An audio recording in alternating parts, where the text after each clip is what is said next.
Since FNaF Secret of the Mimic has come out, I've been stuck on one theory, and despite so many people around me disagreeing, I can't help but continue to find evidence to support it, which only deepens my belief. So today, I wanted to just fully compile it all into one video, explaining the evidence I have for one theory. A theory that, if I'm right about, tells us a completely different FNaF story than the one you probably know. I'm of course talking about the identity of Glitchtrap. But before we get into the full theory, I want to remind you to use my Gamersupps code to save 10% off your regular order. I'd really recommend you try it out if you haven't already. Easily the best energy drink I've ever had. Just a very nice taste and gives you the energy you need. Or try their sleep support drinks if you're one of those types who needs a bit of help getting to bed. It's like warm milk minus the embarrassment because you're 23 years old. Anyway, time to talk about this children's horror game series. I'll admit, when I first published this theory, it was on the weaker side evidence-wise. It was a theory that while it had its proof, the vibes were just sort of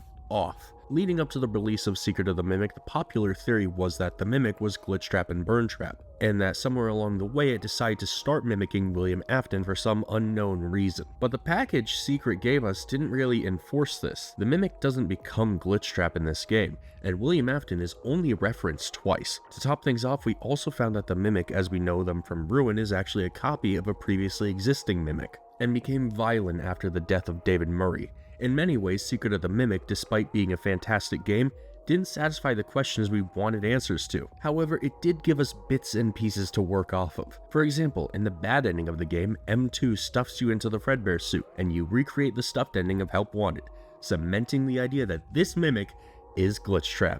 Or does it? While M2 is certainly the star of the show for most of this game, we are also introduced to M1. M1 as a character is still pretty mysterious, but as far as we know, Edwin had created the Mimic in the basement of MCM. At some point following Fiona Murray's death, M1 began replicating her, and Edwin took her into the family as a replacement mother for David. However, after David's death, M1 pressured Edwin to do what he did before, and have an AI replicate David. So Edwin created M2 as a copy of M1's code, storing the original M1 into a Mexus computer with the name F10N4.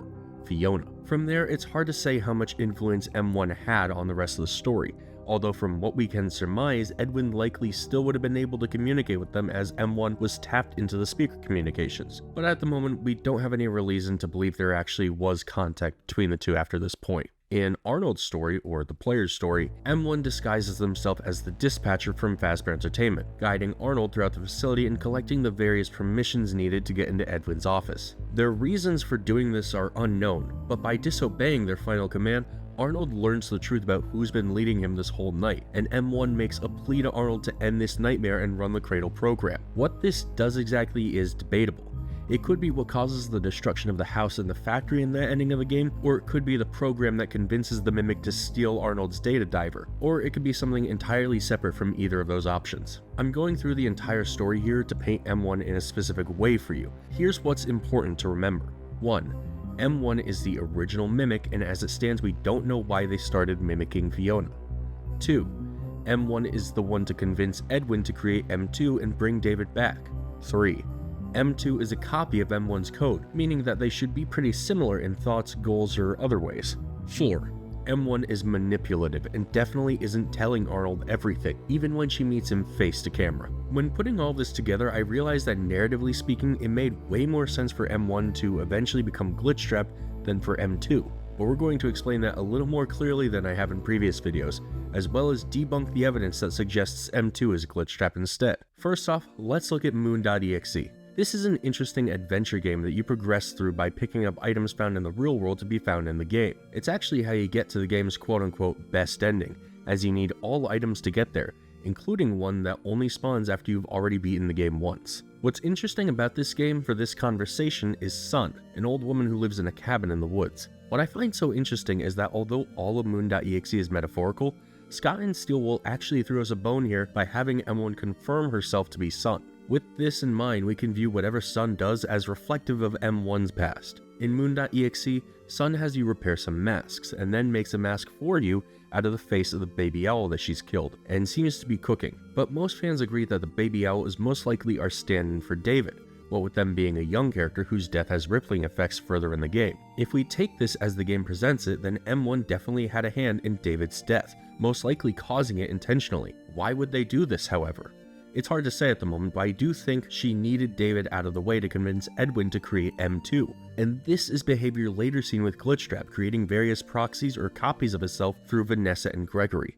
A key similarity, for sure. But while on the topic of Sun in Moon.exe, I want to harken back to Help Wanted 2, the game that came out between Ruin and Secret of the Mimic. In Help Wanted 2, we can hear Candy Cadet tell a very disturbing story about a young woman who, as a child, went into the forest and was almost eaten by a witch. She was put in her oven but managed to escape with a scar. But as an adult, she was tricked into following a young boy and found herself locked in the witch's oven once again, only this time the witch would have her meal. So we hear a story about a witch who lives in the woods in a small house who attempts to kill someone young to eat them. That sounds exactly like Sun in Moon.exe, and since the witch in the story is likely meant to represent Glitchtrap, we have even further connections between M1 and Glitchtrap. But we're still not done with Moon.exe, because what do you get when you complete it? You get a new permission. Glitched permission. That's right, glitched permission. This tells us something immediately. Aside from the obvious name connection, something is very clearly not right with M1. She's clearly capable of breaking the rules to some extent in a way that is most comparable to Glitchtrap in my opinion. But here's the problem. M2 in both Ruin and Secret is sometimes backed by this purple lighting, which seems indicative of Glitchtrap since they seem to be mimicking William Afton, the purple guy. So this means M2 has to be Glitchtrap, right? Well, it's more complicated than that. For starters, M2 began as a copy of M1, so if M1 had ever met William before that happened and was mimicking him, M2 would also be doing that likely. But we also have to consider that M2 was a compromised discovery. Edwin tried to keep it secret, but Fazbear figured it out, and they wanted it for themselves despite Edwin's protests that it wasn't ready. If anything, that gap in the story could be where M2 meets William and learns how to summon purple lighting for aura farming purposes. But personally, I try not to hold the most stock in evidence like this after Midnight Motorist. Sometimes colors just misdirect us in this series is what I mean. The best argument I've seen that M2 is Glitchtrap is undoubtedly the pizza party ending reference. I mean, we're in a recreation of the first game setting, we're in an animatronic bear on stage, and our killer is watching us. However, Glitchtrap and M2 don't behave similarly at all in this scene. Glitchtrap is dancing around, happily parading himself throughout the building, but M2 just watches, staring at us. You could make the argument then that this is before M2 met William, and thus he hasn't adopted his personality yet. But then why the purple lighting? And this leads me to my biggest reason I don't think Glitchtrap is M2. They don't act the same. Glitchtrap is a mastermind, a manipulator, far smarter than any animatronic in this series up to this point, aside from maybe Circus Baby. And yet M2 is a misbehaving child playing dress up.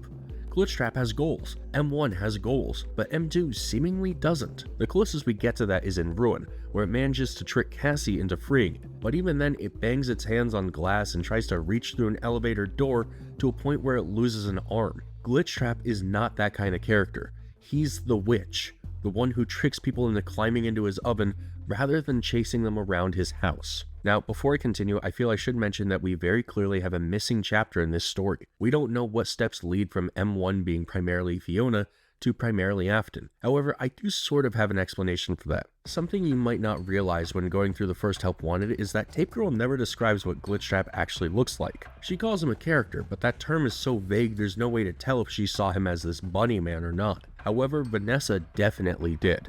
We've been hinted throughout several games that Vanessa is likely a member of the Afton family, and if M1 really is the master manipulator I believe them to be, then manifesting as Vanessa's long-dead relative like some sort of ghost would probably be a really effective way of getting into her mind.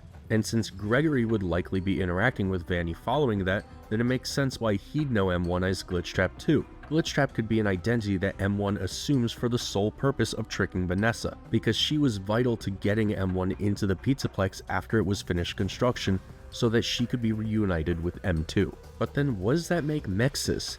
A lot of people saw F10N4 as direct confirmation that M1 was this entity. However, I have my doubts. For starters, the Mexus scene in Ruin is different than F10N4, which already debunks them as being one and the same. I think in Ruin, Mexus is specifically there to prevent Cassie from escaping with Glitchtrap in her head, which is why it shows up when she wears the Vanny mask. Each Mexus computer is like a prison designed to hold an AI in place, and the one we see in Ruin was likely placed there to stop Glitchtrap. Maybe that's why we see evidence of Gregory and Vanessa having returned down there following the events of Security Breach. They were placing a Mexus computer here to stop Glitchtrap from spreading outside the Pizzaplex. That, and I mean, if you still want to go by book rules, it literally makes no sense for it to be anyone other than M1, but these days I try not to use those things because the most annoying FNAF fans you know will go, those aren't canon actually, you can't use them. In the Tales from the Pizzaplex books, Edwin specifically finds the storyteller, the source of the corruption in that series, to be running Mimic 1. This means that if the same is true in the games, then it has to be M1 that's controlling everything, meaning that they are 100% our Glitchtrap. And here's the thing, if Glitchtrap is not M1, then why have we spent so many games now building up the idea of twos? Then in Security Breach we meet the daycare attendant, a character comprised of the idea of two. They're also the star character of the Balloon World arcade game, which ends with us meeting Eclipse for the first time. Then in Ruin we once again meet this character, but the message seems to be about how the two can't function as separate entities. They need to be reunited as Eclipse to find peace. We've been getting subtle hints and clues about this for the entire time Steelwool's been making these games. So if M1 isn't Glitchtrap, why would they do that? Because if M1 isn't Glitchtrap, they don't have any real plot importance that we know of yet, which is why I think that they actually do. Glitchtrap is M1. M1 is Glitchtrap. So what is M2? To me, it seems like Glitchtrap/M1 is behaving like a parent. When M2 goes missing, M1 takes the first chance they get to follow, no matter how many bodies are left in their wake.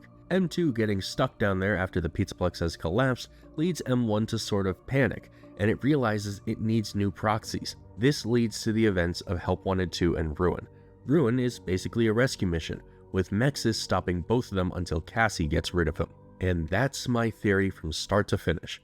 I'll admit, it's been tough sitting on this one and having it refuted with purple lighting every single time, but I hope with this video, I was able to put the pieces together in a way that you can understand. I'm DMuted. If you enjoyed this video, be sure to subscribe, and peace.